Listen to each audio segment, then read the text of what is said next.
Hello everyone, this is Professor Howard Askew, and this is the first of 3 videos for Chapter 1, Introduction to Financial Statements. After viewing this video, you should be able to do the following. Describe the primary forms of business organization, identify the users and uses of accounting information, and explain the 3 principal types of business activity. So let's start with the forms of business organization. There are 3 primary forms of business organization: a sole proprietorship, a partnership, and a corporation. A sole proprietorship is the easiest of the 3 organizations to organize or create. You just simply start a business. That's how easy it is. It's also, the management is easy because it's owned by one person, hence sole. Sole, S-O-L-E, means one. It also has tax advantages because all profits made by a sole proprietorship are taxed at the personal level. A partnership is also relatively easy to establish.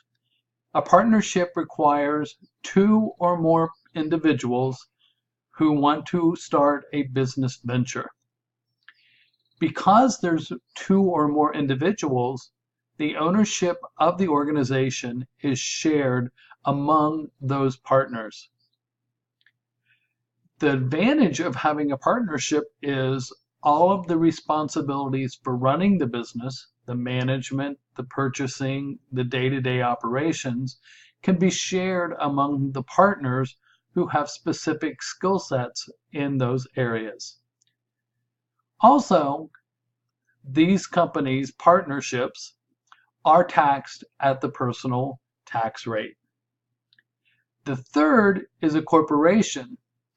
A corporation is, of the 3, the most difficult. It requires that the organization files in a state, files its charter of organization with a state.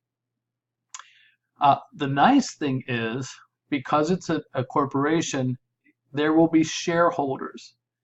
And so shareholders' ownership will be spread out amongst all of the shareholders. Ownership within a corporation is easy to transfer. You simply sell the shares of stock within the organization. Because organizations typically are larger in size, it's easier for them to raise funds to operate. So it's easier for them to either get capital through selling additional shares of stock or borrowing money from financial institutions. The other advantage for a corporation is the individual shareholders have no personal liability. That is, they are not responsible for any of the debt of the corporation. One disadvantage of a corporation is it is subject to double taxation. What I mean by double taxation is the income that the corporation earns is taxed at the corporate tax rates, and shareholders who receive dividends from the corporation are also taxed at the personal rate. Interestingly, proprietorships and partnerships in the United States, there are 5 times as many of those as there are corporations. What that means is the United States economy is dependent upon small businesses in order to drive its economy. However, corporations generate about 8 times as much revenue or sales than do proprietorships and partnerships. Let's now move on to whom the users and what are the uses of financial information. There's primarily two different types of users of financial information. The first are internal users. Internal users are generally different areas within an organization that needs financial information in order to make decisions. One of the next accounting courses that you will take after financial accounting is managerial accounting. Managerial accounting deals with the issues of taking accounting information and making wise decisions with it. So as you can see on this slide, marketing, finance, human resources, and management all use internal financial information in order to make decisions and drive the direction of the company. External users are users whom are taking the financial information to make other types of decisions that affect the company. For example, investors want to look at things like earnings, liquidity, debt to capital ratios, how much debt does a corporation have, and what is their cash flow or ability to repay their debt. Those questions need to be answered in order for an investor to consider placing their money and purchasing stock of a company. Creditors will look at a corporation and say, what is the debt load? And can the company pay us back if we lend? Investors also will look at size and in order to make decisions on whether or not a company can survive economic downturns and therefore be less of a risk to invest in. Now let's move to the three business activities of a company.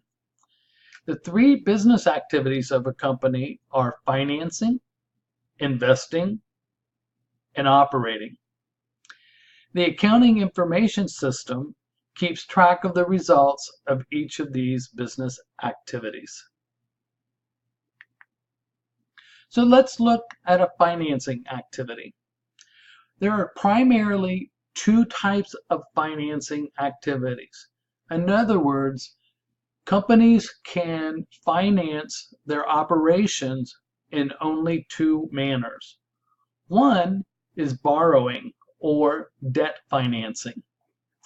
The amounts that are borrowed from a bank or a supplier are called liabilities. So liabilities represent those things that a company owes. The individuals or parties who give the money or give the product to the company are known as creditors. Creditors are those groups who will receive payment from the company for either a product or service that was given to the company. Examples of debt are things like notes payable and bonds payable, and we'll talk about those later in the course. The second way of financing is called issuance of stock or selling shares of stock to investors. Investors invest or give their money to companies in order to get a return on their investment. So they don't just give the money, they want something in return. That return is called a dividend, and we'll talk about those as well later in the course. The second activity is called investing activities. Think of investing activities as having the company buy items or purchase resources so that the company can operate on a daily basis. So investing activities would be things like purchasing furniture, automobiles, delivery trucks, computers, or even buildings in order to house their operations. These items that I just described are known as property, plant, and equipment. Property, plant, and equipment is a category that we call assets. Assets are the resources that a company has. Another investing activity a company may be involved in is when it actually takes excess cash and invests that cash in another company itself. So it becomes a stockholder in another company. We'll talk about that also later in the course. The third business activity is operating activities.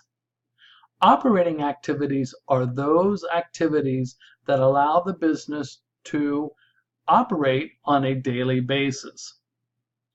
Once a company has its assets through investment activities, all of those that it needs, it can begin to operate. Once a company operates, it can generate sales or revenues. And revenues are the amounts of money that are earned from the sale of product or delivery of a service. Inventory is those goods that are available for sale by the company and purchased by its customers. An accounts receivable simply is a sale on credit. What that means is the company has right to receive money from the customers as a result of the sale. At the time of the sale, the customer is not paying cash for the product or service. Instead, the company is issuing credit to the customer. That means the customer must pay at a future date for the product or service. That amount that's owed by the customer to the company is known as accounts receivable. Other activities include expenses. If you're making a product, then it costs money to get all of the piece parts, as well as paying the individuals who are assembling the products, marketing the products, also all of the administrative tasks that go behind it, meaning taking sales orders and entering them into the computer, creating sales calls, creating marketing materials or commercials or advertising as well. All of those expenses, all of those actions are considered expenses. Liabilities, again, are those items that are owed by the company to its suppliers or its employees or governmental entities in the form of sales tax or income tax. Net income occurs when total revenues or total sales exceeds total expenses. In the case where expenses exceed revenues, then you're in a net loss situation. We finally come to the end of this section. At the end of this section, we've told you what the primary forms of business are: sole proprietor, partnership, and corporation. We identified the two users of accounting information, internal and external, and we talked to you about the three primary types of business. This is the end of this section for the chapter. You can turn now and continue through the rest of the module.